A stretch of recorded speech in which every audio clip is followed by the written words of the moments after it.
Hello everyone. आज हम लोग देखते हैं एसिड बेस साल्ट से रिलेटेड कुछ इम्पोर्टेंट क्वेश्चन के बारे में। तो चलिए हम स्टार्ट करते हैं।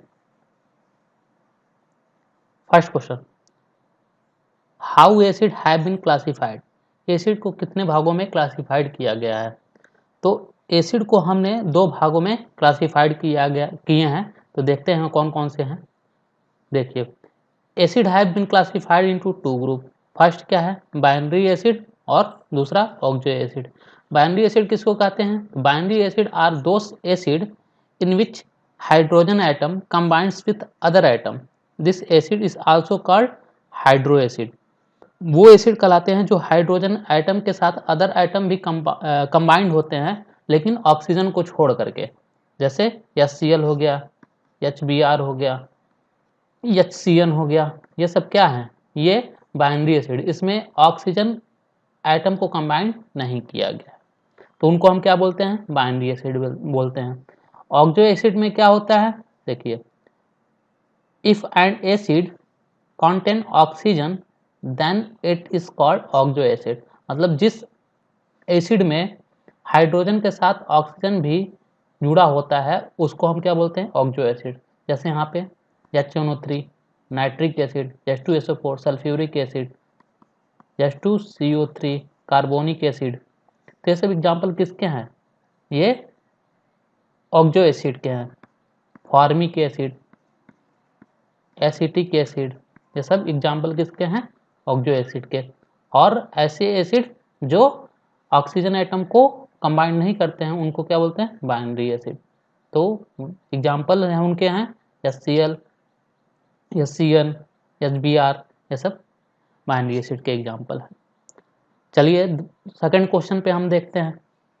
What will happen when magnesium carbonate react with hydrochloric acid. तो हमने केमिकल प्रॉपर्टी ऑफ एसिड में देखा था कि जब क्या मेटल कार्बोनेट रिएक्ट करता है किसी एसिड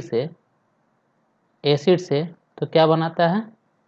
वहाँ पर सॉल्ट बनता है और H2O बनता है, मतलब वाटर, और CO2 गैस बनता है। तो यहाँ पर क्या बोला गया? Magnesium carbonate. मैग्नीशियम कार्बोनेट है तो क्या होगा? MgCO3।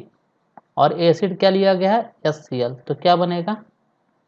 MgCl2 plus H2O plus CO2 gas निकलेगा। बात समझ में आया सबको? और ये हमने डिटेल बात की थी केमिकल प्रॉपर्टी ऑफ एसिड में, बताया था कि जब मेटल कार्बोनेट किसी एसिड से रिएक्शन करता है तो सॉल्ट और वाटर और कार्बन डाइऑक्साइड निकलता है। तो देखिए इसका सॉल्यूशन, यहाँ देखिए, MgCO3 2HCl के साथ रिएक्शन करेगा तो क्या बनेगा? MgCl2 और H2O कार्बन डाइऑक्साइड गैस निकलेगा। चलिए नेक्स्ट क्वेश्चन देखते हैं। Defined alkali give example also. मतलब अल्काइल को डिफाइन कीजिए और उसके एग्जाम्पल। अल्काइल क्या बोले थे? ऐसे बेस जो वाटर में सॉल्युबल होते हैं उनको क्या बोलते हैं? अल्काइली बोलते हैं। एग्जाम्पल में हमने बात किया था NaOH, कैल्शियम हाइड्रोक्साइड, ये सब क्या थे? वाटर में सॉल्युबल थे और ये अल्काइली भी कहलाते हैं। तो वो जो वाटर में सॉल्युबल होते हैं वो अल्काइली कहलाते हैं। तो चलिए इसका सॉल्यूशन देख लेते हैं। यहाँ देखिए, base which are highly soluble in water are called alkalis. मतलब जो वाटर में सॉल्युबल होते हैं बेस, वो उनको क्या बोलते हैं? अल्काइली बोलते हैं। It means that are alkali is a water soluble base. Note देखिए, ऑल अल्काइलिस आर बेस। मतलब जितने अल्काइली हैं वो बेस होते हैं, but bases are not alkali. अब कौन से ऐसे बेस होते हैं जो अल्काइल नहीं होते हैं? जैसे कॉपर ऑक्साइड, जिंक ऑक्साइड, ये क्या है? बेस तो है लेकिन वाटर में सॉल्युबल नहीं है, तो ये अल्काइली नहीं कहलाएंगे। एग्जाम्पल देखिए, जैसे NaOH, सोडियम हाइड्रोक्साइड, इसको कॉस्टिक सोडा भी बोलते हैं।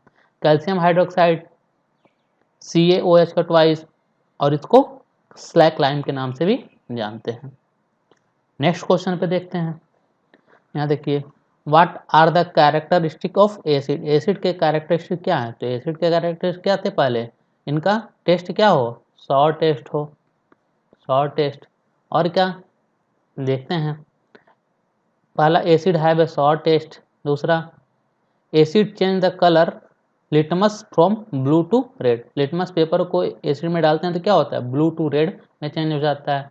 तीसरा, acid react with certain metal, जब एसिड किसी मेटल से रिएक्ट करता है तो वहाँ पे क्या होता है, हाइड्रोजन गैस निकलता है। इसकी बात हमने किया था क्या, जैसे एसिड ले लिया था और प्लस मेटल, एक्टिव मेटल की बात हुई थी। अब यहाँ पर हम AU ले लें तो रिएक्शन नहीं जाएगा, या AG ले लें तो रिएक्शन नहीं जाएगा। कारण क्या है कि ये नॉन एक्टिव मेटल है, नॉन एक्टिव मेटल है।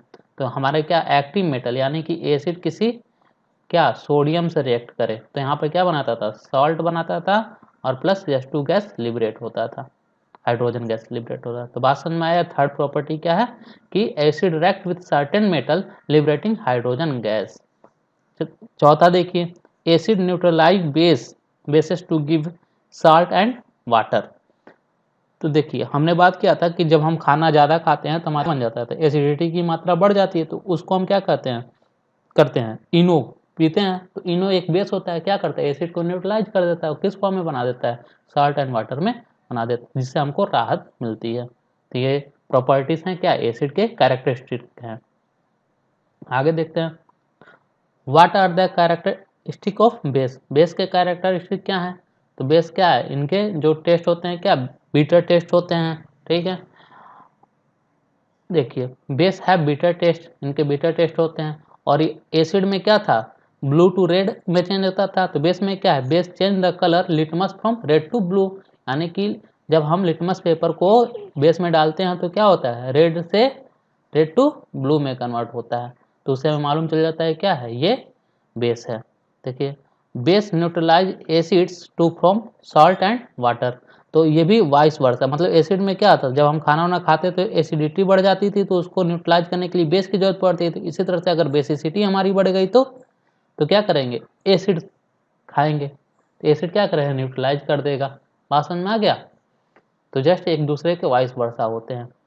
अब चौथा देखिए, बेसिस आर स्लेपरी टू टच, स्लेपरी मतलब क्या होता है, फिसलाऊ टाइप का, फिसलाऊ टाइप का इनकटर, जैसे सांप को आप पकड़िए, मछली पकड़िए, क्या होता है, गुदगुदाल महसूस होता है, फिसलता है, हाथ में जल्दी से आता नहीं है, तो उस टाइप के ये होते हैं, टच करने पे ऐसे लगते हैं।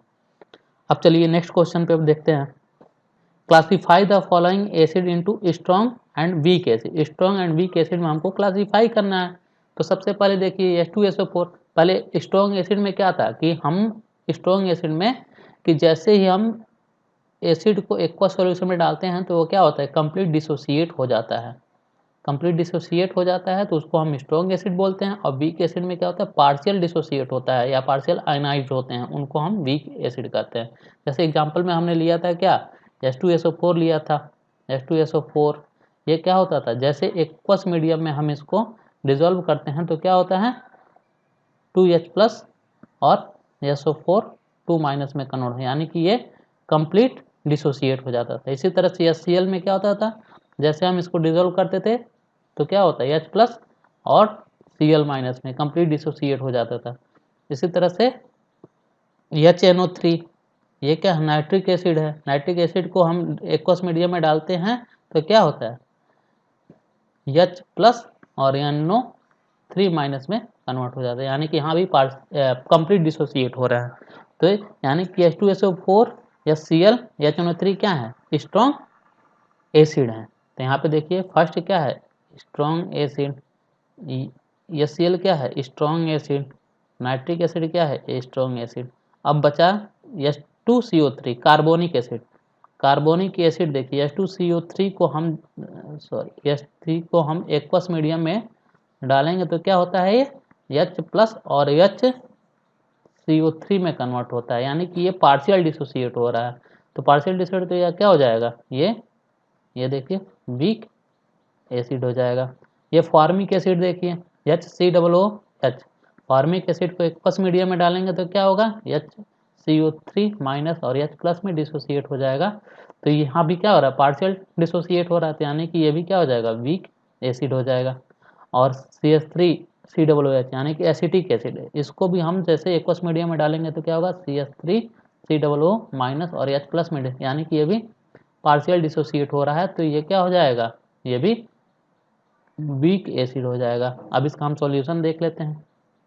ये देखिए स्ट्रॉन्ग एसिड में क्या आ गया, H2SO4, ये HNO3 नाइट्रिक एसिड और HCl, ये वीक एसिड में H2CO3 carbonic acid, formic acid और CH3COOH यानी एसिटिक एसिड। तो आज के लिए इतना ही। अगर मेरा सेशन ये पसंद आया हो तो please comment, like, share and subscribe कीजिए। और नेक्स्ट लेक्चर में हम लोग इंडिकेटर के बारे में पढ़ेंगे। Thank you very much.